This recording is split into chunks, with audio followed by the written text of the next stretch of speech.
Hirap mag-reels, no? Walang views, walang dagdag ng followers. Pero, siyempre, minsan kasi tayo, in-expect or inaasahan natin na susuportahan tayo ng mga friends natin, mga kaibigan natin. Pero,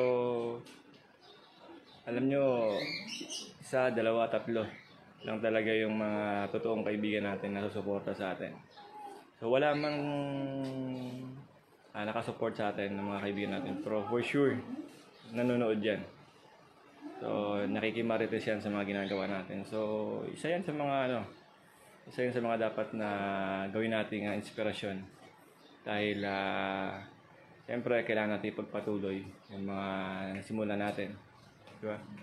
So, huwag natin isipin na kasi minsan ang mas nanonood, mas sumusuporta sa atin is yung ating mga kapwa content creator na totoo.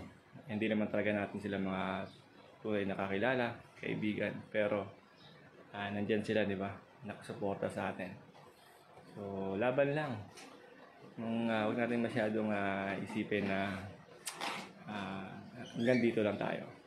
So, mga ka-reels journey ko dyan, good luck.